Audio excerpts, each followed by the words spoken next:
If you buy a dried apricot in a store, it will be yellow, whereas if you dry one yourself, doesn't matter how slow you do it or how quick you do it, it's going to be brown, not yellow. So put sulfur in them. They do this to prevent the color from changing, no matter what they say. I just wouldn't trust it myself.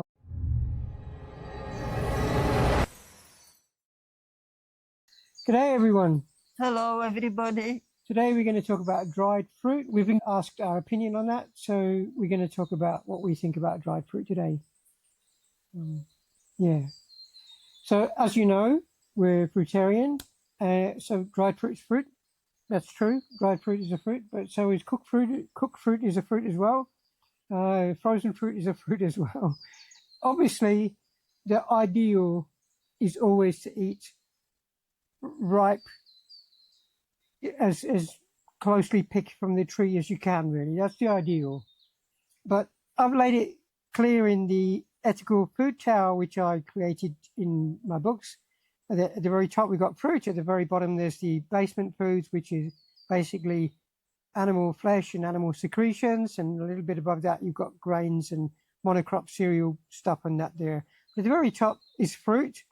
And I didn't really expand much on that, but I have said fruit, the ideal is to be growing it yourself, to have it in your own garden, and to eat from your own trees.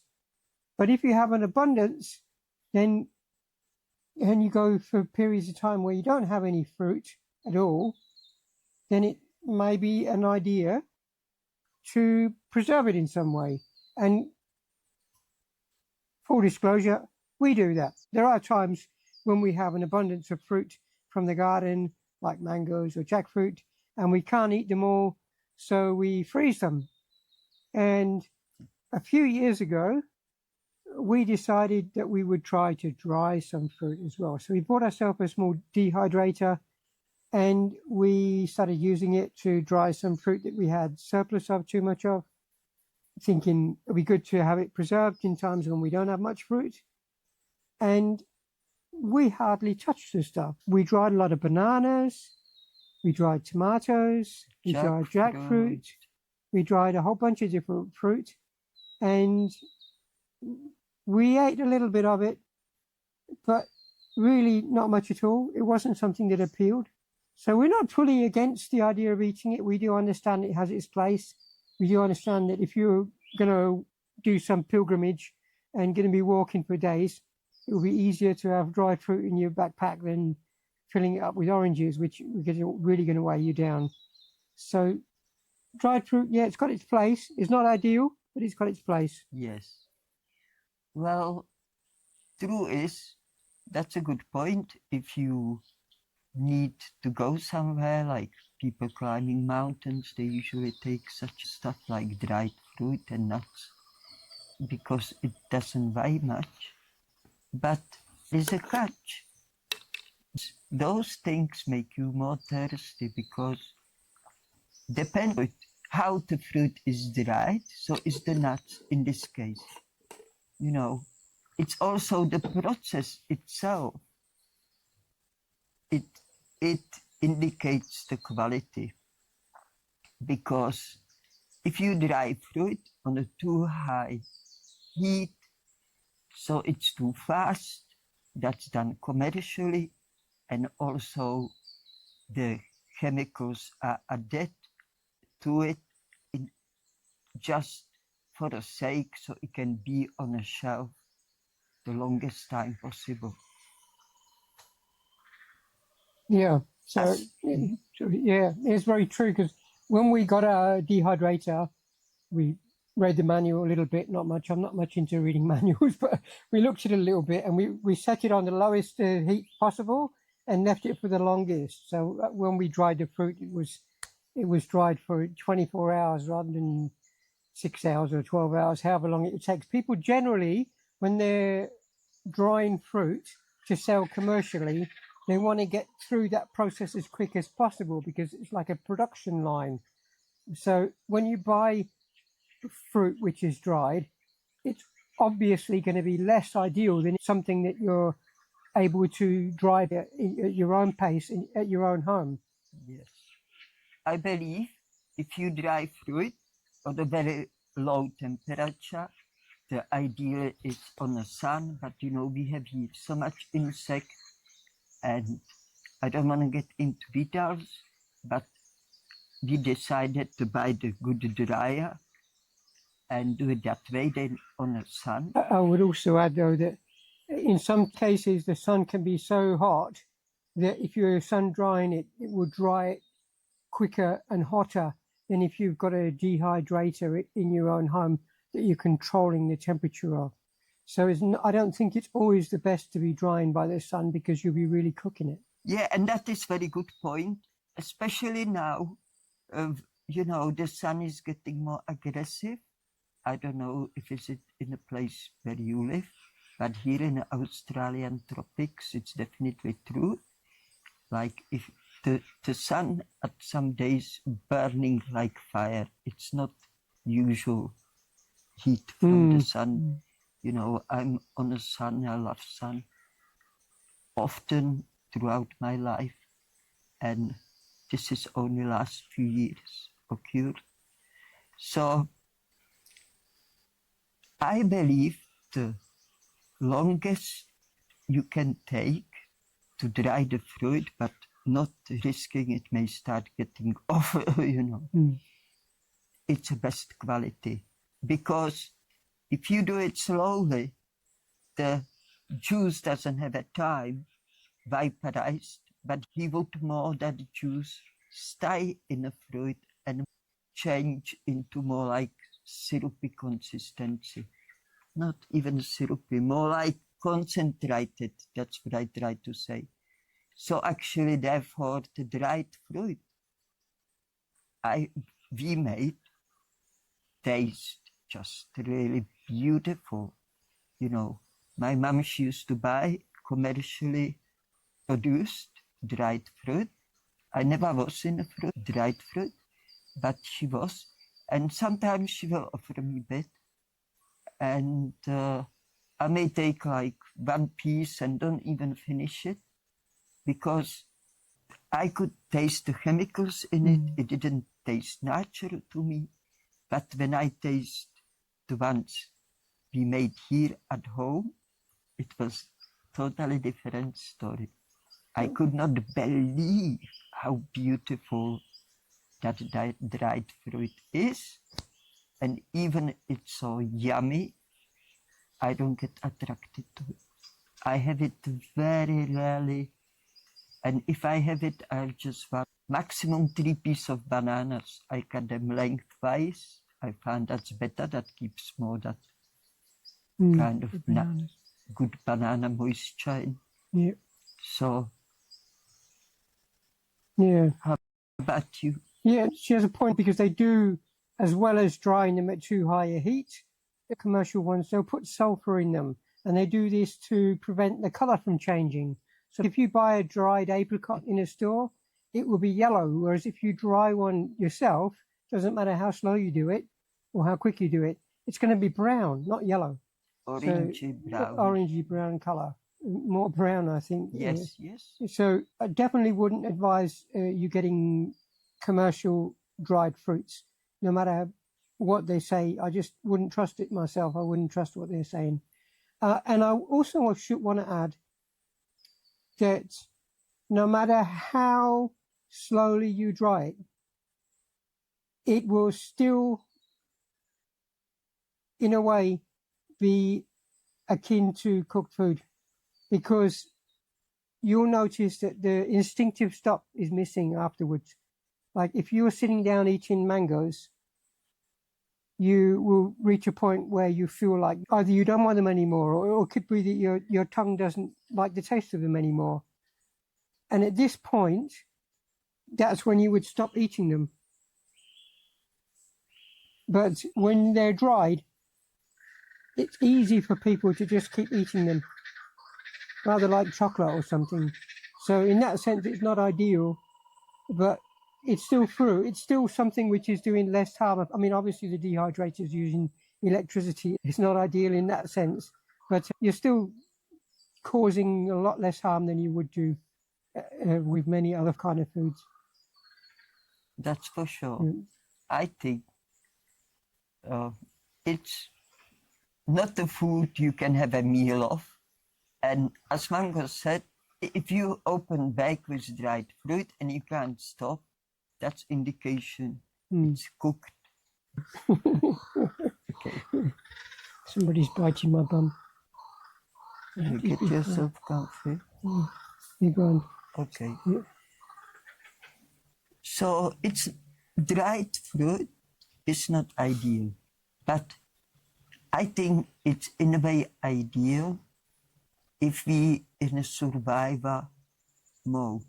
When, you know, we already a few years back had a time, we never do that, me and Mango, but a lot of people were stocking up on a food which lasts for a long time, you know. And most of those people, they cook, so they would buy rice and what have you. But for us, raw food people or fruitarians too, it's really good to have storage, the dried fruit, because if you have a good quality made by yourself, of the good quality of fruit, because also the quality and flavor of the fruit indicates the final product of dried fruit. So you can actually storage it for, I don't know, we have some stored already for like 4 years because we hardly eat it and we give it to guests. And I had just, say, 2 months ago, one dried banana. And I think it's even better because they're not dead. And if they well stored, they still like maturing. You know, they're getting much nicer in the taste. Something. Palatable. Yeah, no, he's the one going in the nest. I'm watching him go in. The nekrasne. Yeah. I love those birds. Yeah. Anyhow, so again, I advise just try it, you know, if you don't want to invest in a dryer. You may, some people may use also the oven on a very low heat with a little bit open door. So you just search a little bit. There's a different way how you can dry fruit, and depends on your environment, what you can be able to do. Just try it for yourself and see what you think. You know, some people may tolerate a bigger amount. I can't tolerate much. And I never was attracted to dried fruit. Mainly, I really most preferable I have fresh fruit, fresh raw fruit. So another thing, you want to say something? Yeah. But we're getting a little bit distracted at the moment because there's a finch. He's picking up little bits of twigs or whatever he uses, and he's flying and he's building a nest right above the archway of the entrance onto the balcony. If you stick your hand out, you'll touch his nest. They've been building a nest there for some years now, so you're just walking under his nest when you're going outside. Anyway, I wanted to add also that I know for myself that if I eat dried fruit, which I never do much of because it really doesn't hold much appeal to me anymore, but if I do that, I mostly will chop up a little bit of it and put it into my salad. So I'll get like a dried tomato and I'll chop it small and put it in my salad. But I notice that all it takes is 1 or 2 bits of dried tomato or maybe a little dried banana, and the next day my sinus passages start to become blocked. And that's because my body is working really well and it's sort of rejecting things very, very quickly. I think that this is how the body works when it's clean. Most people, I think, would be able to just sit and munch on them and not feel that experience at all. It's not like I get a really blocked nose. I mean, I'm still able to sleep at night I'm still breathing through my nose. But generally speaking, throughout the day, my nasal passage is extremely clear. I can breathe. It's like I'm cosmic breathing, breathing in and Yes. out, in and out. No blockages whatsoever. But a little bit of dried fruit, and I start to feel the blockage enough to make me have to use a handkerchief every now and again and blow my nose. Yes. Well, also I want to go back to when people go on some long hike and they may take with them nuts and dried fruit, but it's true, the real fruit is more heavy, but it has the most important thing, that's that juice. Maybe the grape juice would be best because it's fill you up more and for longer time, so you wouldn't need such a big amount. Because if you hiking, you're physically active, and if you eat only nuts and dried fruits, some people eat the dried seaweed, you're definitely going to get sooner or later thirsty. And if you have just fruit juice, you would not get thirsty. So you will have to take with you some extra liquid, which may even almost equalize the weight. Yeah, the problem lies in how long you're going to be walking for. I mean, if you're planning on doing a 3-5 day, 1 week, 10-day walk, obviously, if you're taking fruit juice with you, you're going to have to drink it within the first 24, at least within the first 48 hours. It's not going to keep after that. So, whereas dried fruit obviously will keep the whole time, you wouldn't have a problem with that. And you would maybe passing by a river, you can fill up your bottle with water. So it really does depend. If you're just walking for a few hours on a day, then just take with you fruit juice and don't bother with any dried fruit. But if you're planning a longer walk, which is a great thing to do, I'm a firm believer in that everybody should go walkabout at least once in their life. And by walkabout, I mean just gonna get out there, do something that's different, and lose yourself in by not really having a clue what you're doing. Just walk in, get on a bicycle, even a van, even living a van life for a while and not really knowing what you're doing and where you're going to go. I think that this is an important part of everybody's life that everybody should do. The majority of us don't, but I think it's something that we should be doing. Yeah, it's a great experience to actually learn. Even if you don't have nothing, I actually end up full empty-handed as far materialistic things goes. Almost empty-handed few times in my life. I learn I don't have a worry about nothing because things slowly will come and I always have what I need. I never struggled with hunger or anything like that. Because also we can survive only on a little bit of food if needed. So, as Mango said, if I went out for a hike for just a day, I would not eat. I would only take a little bit of fruit juice in a case I feel I need something, some boost. I would have a just sip on that juice. So I think we answered the question. I think we'll leave it for that for the day.